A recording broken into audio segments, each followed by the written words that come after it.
everyone, and assalamu alaikum to all. Well, I am back here again with some updates and some fantastic news. A verdict that is going to change the course of history forever. As of Tuesday, 12th of October, Pak Zaim Saidi is a free man. My name is Thera Vadilio. I am a journalist and presenter based in Malaysia, but today I feel more like a victor. And it's not because of anything that I've done, but because what Pak Zaim has done is not just a victory for the people of Indonesia, but a victory for people all over the world. Over the last week, social media outlets, newspapers have been blowing up with the news of his release. So today I thought that I would talk a little bit about why his initial arrest caused such an uproar in the Muslim world and why this verdict of him being found not guilty for trading with gold dinar and silver dirham and establishing muamalat markets is so important. But in order to explain this, we need to begin with understanding why Pak Zaim first started minting dinar and dirham in the first place. Now, if you've watched the first video that I've done about this case, you'll know that one of the main reasons was that he wanted to support his community and support the people of Indonesia. But let's go a little bit deeper into trying to understand this, because one of the reasons that Pak Zaim was trying to bring back gold and silver coins was so that he could uphold one of the main pillars of Islam, the pillar of zakat, and a pillar that many Muslims all over the world for years and years now have been saying is deteriorating due to the fact that we are surrounded by this capitalist economy and riba system that is encroaching upon us bit by bit. Now, I'll explain that in a moment, but for anyone that doesn't know, in Islam we have 5 main pillars. So the first one is our declaration of faith, probably the most important one, which is where we say that we believe in Allah and we believe in his messenger sallallahu alaihi wasallam.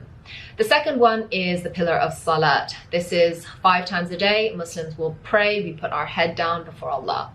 The third one is the pillar of zakat, and this is the one that I want to talk about. The fourth is Ramadan, where we fast for a month. And then the fifth one is our pilgrimage to the holy city of Mecca, Hajj. But let's talk about the third pillar, zakat.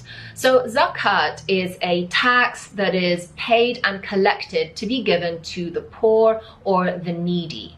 It is a tax that is based on the amount of static wealth that you have accumulated over the year. So the reason why I say static wealth is because it is the wealth that doesn't go in and out of your possession, but the wealth that just stays there in a safe, in a deposit box, underneath your bed. You pay a tax on that wealth that just doesn't move. But zakat does have some rules, and one of those very important rules is that zakat must be paid in tangible assets. So for example, I can't get a piece of paper and write, I promise to pay you so and so amount in 1 month, and hand it over to someone in need. That is not considered paying zakat.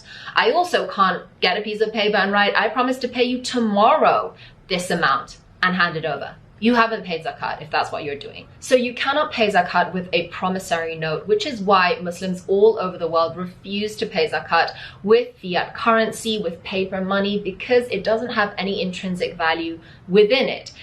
It's a promissory note that never has a promise to pay. So Muslims resort to paying zakat with things like salt, sugar, rice, staple food products, or anything with intrinsic value in it. But the traditional way that Muslims used to pay zakat was actually with gold dinar and silver dirham. Another important reason why we need to have gold dinar and silver dirham is because all of the calculations of how much zakat you have to pay is actually denominated in dinar and dirham itself. This is literally a money that is mentioned in the Quran. It is the money of the Sunnah. This is how the Prophet Muhammad ﷺ traded in the marketplaces. There is even a hadith narrated by Abu Dawud that says, if you have 200 dirhams of silver and have reached the whole of 1 year, then it is obligatory to pay zakat of 5 dirhams. And for gold, you are not obliged to pay zakat unless it has reached 20 dinars. Then it is obligatory to pay zakat. So this is what Pak Zaim was trying to establish. And now that you understand a little bit more about how important gold dinar and silver dirham are to the Muslim faith and how intertwined the dinar and the dirham are in the practice of Islam itself, you can see why the Muslim world was outraged when someone was arrested for trading and minting dinar and dirham. It's like if someone was arrested for praying inside the mosque. It goes completely against the rights of Muslims. But this is also why this verdict is such an important moment in history, because it proves that Muslims all over the world have the right to mint dinar and dirham to fulfill the obligations of our religion. To take away that right is to take away the rights of Muslims all over the world. This is literally one of our 5 pillars of Islam. So to quickly end this, I would like to thank the Indonesian government for protecting the rights of Muslims all over the world and for upholding Islam. I only hope that other Muslim governments around the world take note.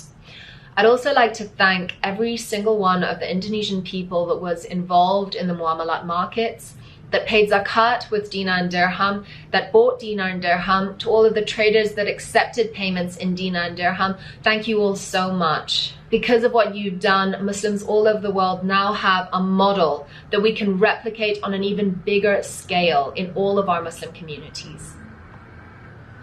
And lastly, of course, I'd like to thank Pak Zaim Saidi, our hero and the man who has been at the front line of this battle for freedom. And because of you, we have taken another step forward in the freedom of trading. Because freedom to trade is not just for the Muslims, but for every human being in this entire world.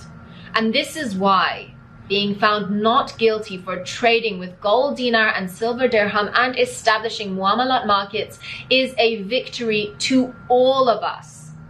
So thank you all for watching this video. If you'd like to know more about muamalat markets, gold dinar, silver dirham, real money, if you want to find out about a free trading model that does exist, waqafs, souks, kirat, silk routes, trade routes, all of it, get in contact and let's bring back a free trading system.